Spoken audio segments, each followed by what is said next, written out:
एक समय में एक ही संत परमात्मा भेजते हैं। जैसे स्वयं परमेश्वर आए थे, 64 लाख से सोए थे कबीर जी के, और पूरे कितने क्षेत्र में वो 64 लाख से थे, तो वो किसी और को भी बना सकते थे चेले के। गुरु आदेश दे देते थे, जा भी तू भी नाम दे, जाओ तुम भी नाम दो। कभी नहीं, 64 लाख को अकेलों ने नाम दिया। और उस समय तो ना कोई मीडिया था, ना कोई सीडी का प्रबंध था कि तो ज्ञान प्रचार कर दे। तो परमात्मा ने किसी को भी नाम दान करने का अधिकार नहीं दिया। क्यों नहीं दिया? अपने रहते। क्यों नहीं दिया? क्योंकि नाम दान देना कोई हंसी खेल नहीं है। नाम किसी को देना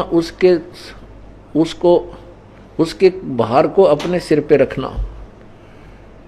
अब जैसे पुण्यात्मा किसी एक सेठ है छोटा सा, और उसने 4 नौकर की जरूरत लगा ली, 4 की तो वो काम चला देगा।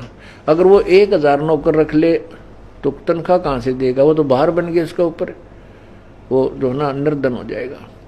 ऐसे ही पूर्ण परमात्मा कबीर परमेश्वर जी में वो परम शक्ति है, वो कितने ही सारा विश्व विशेष बन जाए तो वो पार कर सकते हैं। ऐसे ही जिस दास को वो भेजते हैं अपनी शक्ति दे करके, वो जैसे तो वो पार कर सकता पूरे विश्व को। अब जैसे कोई एक चेयरमैन होता है एसएस बोर्ड का, उसको सरकार नियुक्त कर देती है कि तू ऐसे ऐसे इस सत्र की जो कर्मचारी है उनकी अपॉइंटमेंट कर दे योग्य को। तो वो उसको पेन भी सरकार देती है, इंक भी सरकार देती है, तनख्वाह भी सरकार देती है, कोठी और कार भी सरकार देती है। और फिर वो केवल एक साइन करता है नीचे एक अपॉइंटमेंट लेटर पे, अक्सर वही होते हैं, you are here by appointed for the post of such and such, your salary will be such and such and these are the term and conditions, और नीचे साइन कर देता है। वो मान्य होता है उसका, उसके दस्तक वही उसी इतने ही लाइनों पर, वो 5-4 लाइन लिखी उसने पंक्तियों पर, उसने जो आदेश लिखा है वो साइन उसके हो गए हैं, वो मान्य है। और जिस बच्चे के नाम उसने लिख दिया उसको सरकार नौकरी देगी, पूरी व्यवस्था देगी और पूरी सुविधा देगी। उसका कुछ नहीं लगा, सरकार देगी, लेकिन दस्तक उसी के होने चाहिए।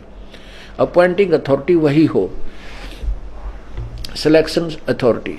तो इसी प्रकार यदि उन्हीं 4 लाइनों ने कोई याद कर ले, इसी प्रकार कोई कागज प्रिंट करवा ले और नीचे अपने दस्तक कर दे, तो वो कितना मान्य नहीं। और ना उस जिनको वो बना कर देगा वो अपॉइंटमेंट लेटर, सिलेक्शन लेटर, उनको कोई लाभ नहीं होगा। आज आप बुद्धिमान हो, शिक्षित हो, बहन बेटी भाई बुजुर्ग सभी शिक्षित हैं और आप खूब समझते हो इस व्यवस्था को। इसलिए ये ज्ञान परमात्मा ने इस समय इसका ढोल बजाना था और सारे विश्व में इसको पहुंचाना था।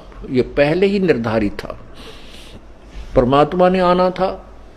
जैसे आपने कबीर सागर में पढ़ा कि 12वें पंथ में हम ही चलावें, हम ही चल आवें, चल कर आएंगे, और सभी पंथ मिठाकर एक पंथ चलाएं। परमात्मा नहीं आए तो अपना कुत्ता ये दास भेज दिया आपको जगाने के लिए, भौंकने के लिए। धनवान लोग जाग जाते हैं जब कुत्ता भौंकता है, वो समझ जाते हैं कोई आपत्ति आसपास मंडराई हुई है।